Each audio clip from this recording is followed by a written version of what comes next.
Well, let me ask you about that. So when you wake up in the morning, do you feel like the oldest NFL offensive lineman? Right when I wake up, I do feel like the oldest offensive lineman. There's no doubt about that. But as the day gets going and I get moving, I feel pretty good. I can't complain. Listen, we're seeing a lot of changes. The NFL was always the league to me. The NBA has always been a players' league. Baseball, guys get 10-year, no-cut contracts. But the NFL's always felt like more a GM league and a coach league, and I think it's changing. And I think Roger Goodell made the right move in his basement to say, I'm with the players. I like the $250 million over 10 years for social justice. And I also think the players are saying, you got to go solid with Kaepernick. You got to give him a shot. And I think that's what the players want, and I think the players right now deserve empowerment. How's it land for you on the Kaepernick situation? I agree. I think it's been time for the ownership and players and really the NFL in a whole and entity to get together and to be realized that we have the greatest sport on the planet. And if we can figure out a way to be together and united in these things, that just makes it even more powerful and more opportunity for us to all be successful. And Kaepernick's no different. I think somebody giving him a chance and an opportunity, I think, is something that needs to happen. And it's something as all of us as players just don't understand. I mean, we really don't understand how a guy can play at that level as well as he had and really have not gotten just even an opportunity to try and make a team and get on a roster somewhere and see where he's at. Even people talk about the layoff, but what about just giving him an opportunity to see where he's at now and get him on a field? I think all the players would really appreciate that and feel it's a move in the right direction. You know, there was a list that came out yesterday about the teams in the NFL. And I thought it was, you know, we're all trying to fill space here, but it was an interesting list. The teams that have the most continuity coming back and the teams with the least continuity. Now, the Rams are closer to the middle and least than they are the most continuity. You know, Kansas City, San Francisco, mostly bringing back Buffalo, the same teams. Go to your career. You're a veteran player. You pick up stuff really quick. But, boy, with no OTAs and a bridge preseason, is continuity understated, overstated? How long does it take to pick a playbook up? I think it really depends. If you're talking about bringing guys in that are veterans and they're new and maybe to a team, but they've been around the league and have played a lot of football, I don't think continuity is going to be as big a factor because you're going to really have guys that know what it's like to be successful. They know what it takes. But when you're talking about a young roster and you're saying, hey, some of these guys haven't had the experience in the NFL game, the NFL playbook, and that's where your lack of continuity is coming as young players.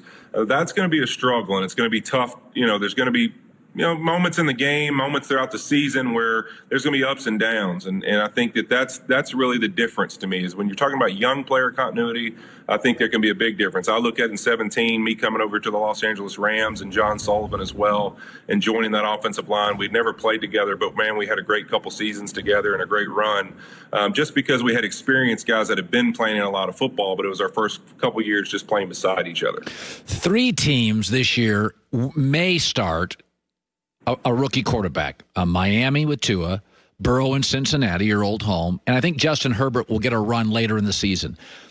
Regardless of how good I think they'll be, and I think they'll all work to some level, what will be the most important thing for a player like Tua or Joe Burrow? I think really the tough thing with young quarterbacks to me is I think you always see the argument of sitting them out or playing them early. I think that really comes down to really above the neck type things. If you think they're a guy that, one, they either understand concepts really well and you think they'll be sharp enough to know what we're trying to do and how we're trying to get it done, then I think, already I drafted them because I think they have a skill set that I'm going to play that guy early. Or 2, if mentally up top, I think that they maybe don't all have a full grasp of the concept, but they can make plays. They're good at ad-libbing and just making plays from leaving the pocket and keeping them on the move and play actions and things, then you play them early. But if you feel like they're really raw and they're not going to have that ability to, hey, you know what, they don't quite understand the NFL concept game. They didn't run a lot of those concepts in college. Then it's going to be pretty new to them stepping on an NFL field. So I think those coaches all have to individually see where they're at.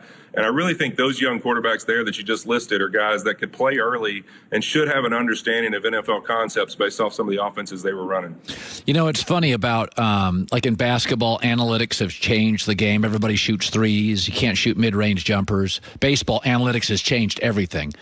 I think I call in football, it's more manalytics. I don't think you can reduce players to stats. I do think there are players that lubricate locker rooms that have a certain leadership or a toughness.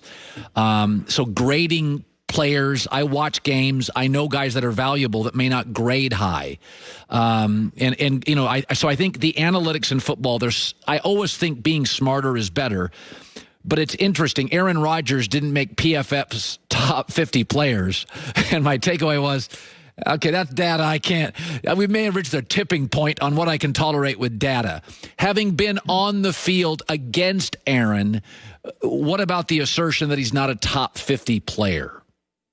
Oh, man, I think it's just absolutely absurd. I think that's one of those things that PFF was great at maybe giving a little more value to certain positions and maybe a little bit better understanding for people watching the game to truly value, what percentage a guy did his job or how good he was at a certain aspect of the game. But I think really when you get into this scoring system and how, really uneven it is at different positions, I think it's hard to really come up with a top 50 list that leaves Aaron Rodgers off of it and call any grading system very good. So I think that's a tough nugget for me to swallow there. I don't see how that one works out. By the way, Aaron Donald, I think, was number 1 or number 2. You don't have to directly block him, but I'm sure on occasion your bodies collide. Just give me a sense. They think he's the best defensive lineman since Reggie White.